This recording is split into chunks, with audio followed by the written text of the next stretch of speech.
Nous passons maintenant à la digestion et à l'absorption au niveau de l'intestin. Comme vous le savez, les cellules de notre organisme réclament des glucides, des lipides, des protéines, des sels minéraux et des vitamines en quantité suffisante. Ces matières premières sont retrouvées dans les aliments qui, pour être assimilables, subissent des transformations mécaniques et chimiques dont l'ensemble s'appelle la digestion. Cette digestion est le fait que plusieurs enzymes et catalyseurs sécrétés par le tractus gastro-intestinal et ses glandes annexes, comme nous l'avons déjà vu, va produire des petites molécules, et ces petites molécules qui sont issues de la digestion vont pénétrer dans l'entérocyte intestinal et de là va passer vers les vaisseaux lymphatiques et sanguins. Les entérocytes, par la sécrétion d'enzymes, assurent les étapes finales de la digestion et sont le siège de l'absorption des nutriments, de l'eau, des sels minéraux et des vitamines. L'absorption des nutriments débute dans le duodénum, mais elle est particulièrement importante dans le jejunum iléon, où la surface d'échange est beaucoup plus grande avec l'apparition des valvules connivantes dans le jejunum iléon. La digestion intestinale comprend une première phase intraluminale, c'est-à-dire dans la lumière de l'intestin, mettant en jeu les enzymes pancréatiques et la bile. Par exemple, les sucres sont transformés en disaccharides, les protéines en petites peptides et les lipides en micelles, c'est-à-dire des complexes de monoglycérides ou d'acides gras avec les sels biliaires que nous verrons par la suite. La deuxième phase est plutôt intracellulaire, donc elle se fait dans l'entérocyte, plus justement membranaire. Elle parachève la digestion intraluminale. C'est le rôle des enzymes sécrétées par les entérocytes au niveau des microvillosités de l'entérocyte qui en est responsable. Du point de vue surface de digestion et d'absorption au niveau de l'intestin,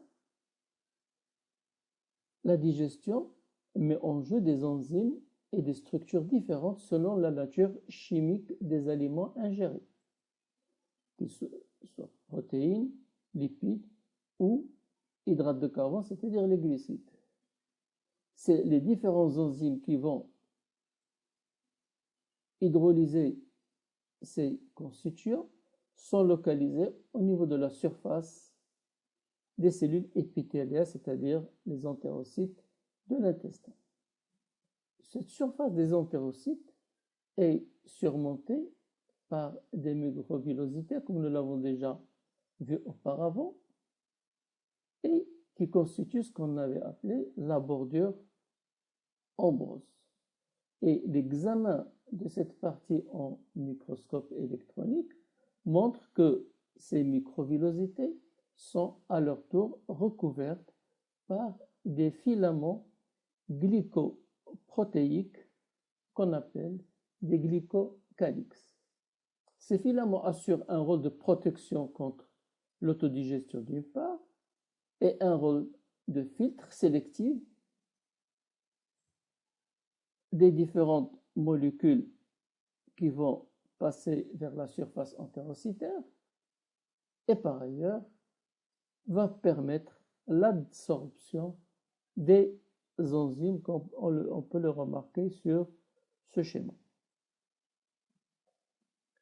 Ces enzymes seraient disposées suivant un ordre bien déterminé afin de permettre une dégradation progressive des substrats.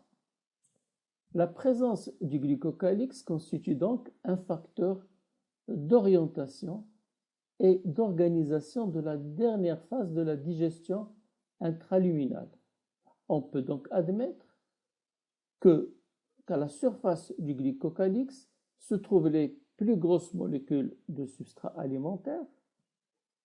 Ces molécules vont subir d'abord l'action des enzymes intraluminales et il en résulte alors des polymères qui vont pénétrer dans le glycocalyx